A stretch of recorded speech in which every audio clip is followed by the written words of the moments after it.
So, this year, one of the greatest streaks of all time was ended, and everyone hates the person who ended it. I know. He who shall not be named. Our truth.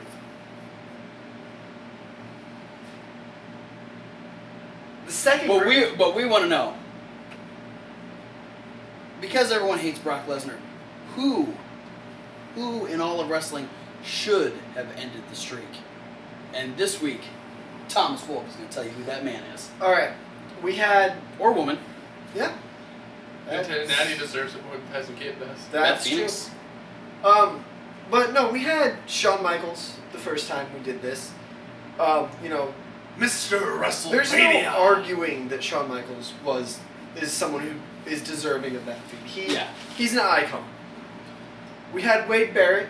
We've got some bad news for you. Wade Barrett didn't break the streak. Yeah. That is bad news. It's very bad news.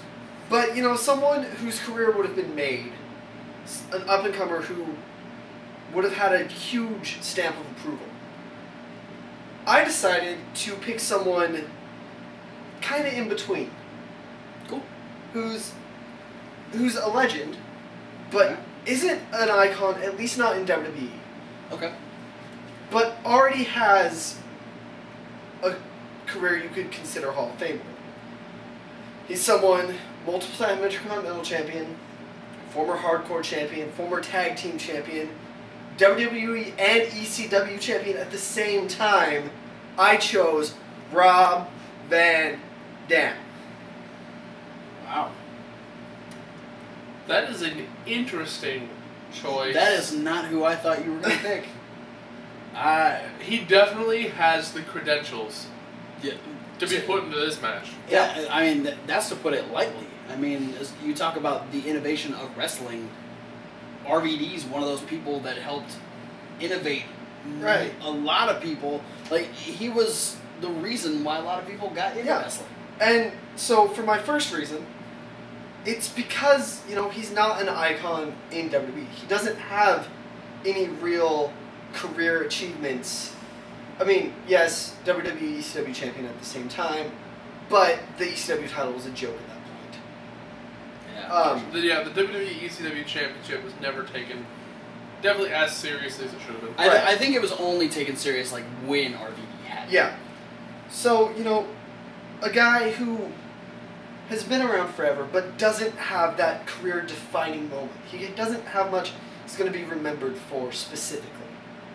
And if he broke the streak, that would be the final mark on his career that he can say, I'm Rob Van Dam, I was in WWE, and I put my stamp on the company. I completely agree that, you know, I think in every wrestling circle, people will agree that Van Dam is a great wrestler, but the fact that, especially in WWE, you know, the closest thing you could say is that, you know, he won Money in the Bank one year. Right. And so, like, that's like the biggest, real, huge thing he did. Yeah. You know, so that's good. Reason number one. Yeah. So, who wants to take reason number two? I'll take reason number two. Right, go for it. Reason number two. RVD is extremely popular. Undertaker is extremely popular. I think the match would have been a great dynamic of two face wrestlers, and not by, per se, their choice alone. Right. But, you know, like RVD, when they brought him in as part of the Alliance angle, was a heel who basically was forced babyface by how over he was. Yeah. Oh, yeah. Like the first pay-per-view at Invasion, the crowd wasn't sure to go for him or Jeff Hardy in the ladder match. Right. Yeah. So I'm saying, like, here you go. You have two guys that, you know, I don't feel like WWE could successfully turn either of these guys heel in that short of a period of time for this build-up. Right. So, you know, babyface versus babyface. Like, yeah.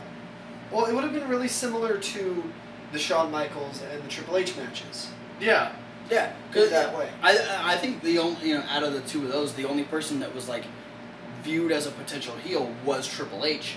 Everyone loved the idea of Shawn Michaels versus The Undertaker. Everybody loved Shawn Michaels and The Undertaker. Right. It's just Triple H has that natural and heel for ability. Triple H, it really was only the second time. Yeah. Because he didn't want to give Undertaker the rematch. Right. It's true. But yeah, no, that match dynamic is something that really like hasn't been captured all that well. Yeah. And the two completely different styles of wrestling between the two of them. Style-wise, I don't think we've had a dynamic like that since Undertaker versus Jeff Hardy. Yeah. It would have almost been a combination of Undertaker facing CM Punk and Undertaker facing Shawn Michaels. Yeah. Because you'd have, CM Punk who does the high-flying stuff but does a lot of the ground game, and Shawn Michaels who, is known for his high spots at WrestleMania. You would have got kind of that combination of dynamics with Rob Van Dam. Yeah.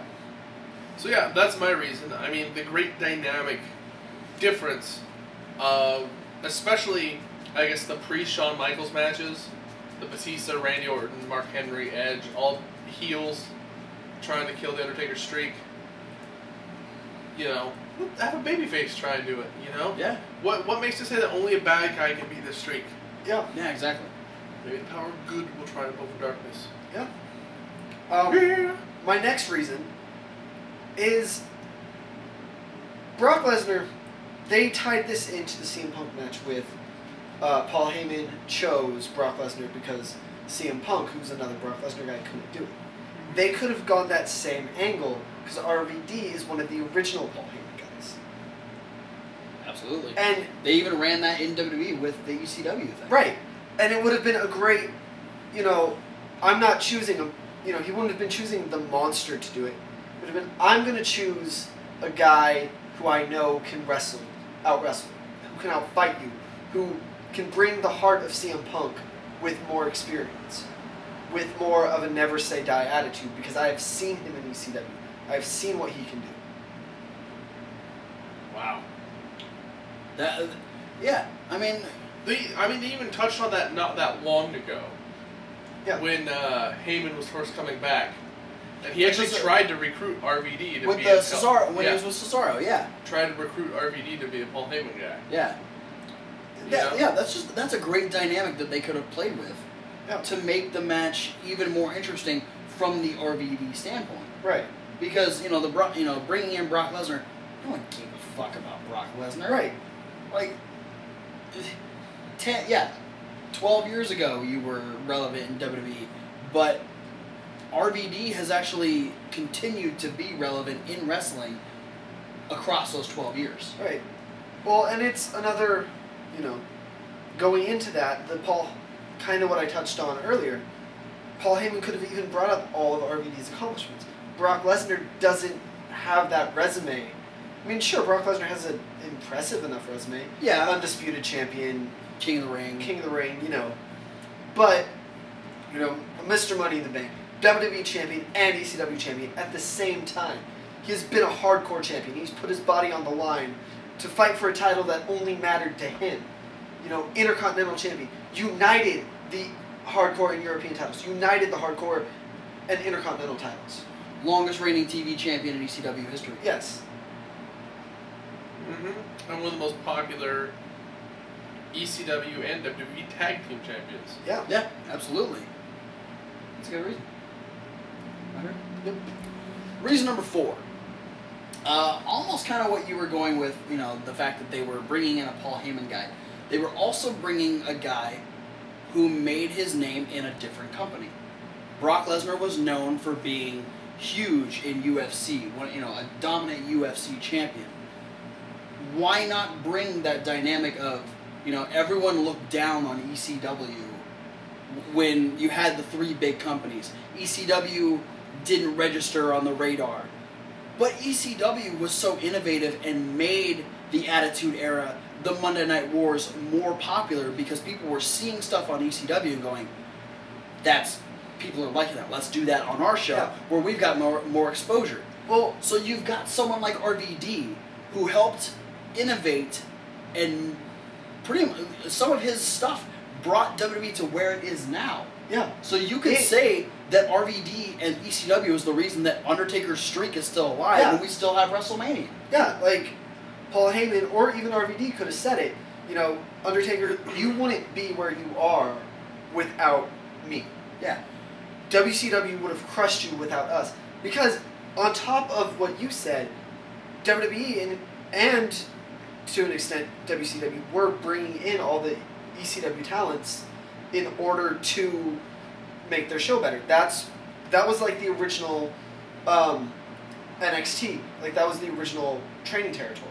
Yeah. In a very loose way. Absolutely. Plus, you could have played on the fact that, you know, Stone Cold came through ECW. Mick Foley came through ECW. Yeah. Absolutely. Yeah. There you go. And I think, on the other hand, too, it's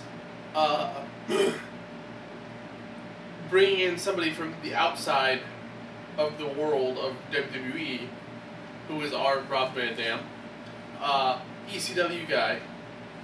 It could be a great story in the way of, oh, check it out. Shawn Michaels couldn't do it. Edge couldn't do it. Batista couldn't do it. All these WWE guys couldn't do it. But this ECW guy, from the third-rate company, from the company everybody looked down on as the redheaded stepchild of wrestling, he's going to be the one that beats the streak. Absolutely. Yeah. Your guys couldn't cut it. But the guys from ECW could cut it. Yeah. And that, not only that, but they had the network at the time. Yeah. Can you imagine? They could have pushed, like, they could have done all these accomplishments that RVD has had from ECW. They've got the ECW Hardcore TV. They've got all the ECW pay-per-views. You know, show the rise and fall of ECW and how RVD came over to WWE and still was able to keep his popularity and be one of the most talked about stars in wrestling.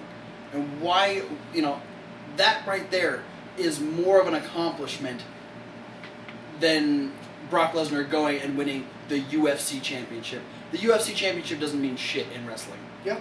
It doesn't mean to my rant. it does. Yeah, it doesn't mean a damn thing.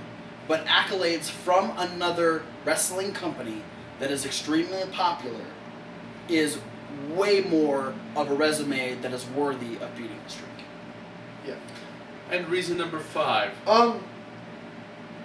Not that this would have been a first for the streak, but because he's an ECW guy, we could have honored that tradition by having this be a hardcore match, an ECW rules match, a Falls Count Anywhere match, where we would get let RVD be as innovative as he wanted, let him throw everything he could at The Undertaker, and prove that it would make The Undertaker shine, it would honor ECW by saying, no one can beat The Undertaker unless they can use literally everything at their disposal to do it. Yeah, and RVD is a perfect candidate to use everything at his disposal because that's what ECW was. You use the whole arena in matches sometimes. Yeah, and it's it's something they used a lot towards the end of the streak to pepper up a lot of the matches too. A lot of table spots. The Hell in a Cell had all those chair shots. Spine buster through the coal mine. Yeah, all this stuff that had been happening. I mean, you'd get all that and more if you specifically said, "Oh, this is going to be an Extreme Rules match." Yeah. Yeah. You're going to add in all that stuff, and then Van Dam is a guy who has his spots. Yeah. So you would see all these traditional spots that he would use: the Van Daminator, the Van Terminator, all the other crazy stuff, dives to the outside. And then adding that element that really hasn't been utilized very much in recent times, at least, of the Falls Count Anywhere.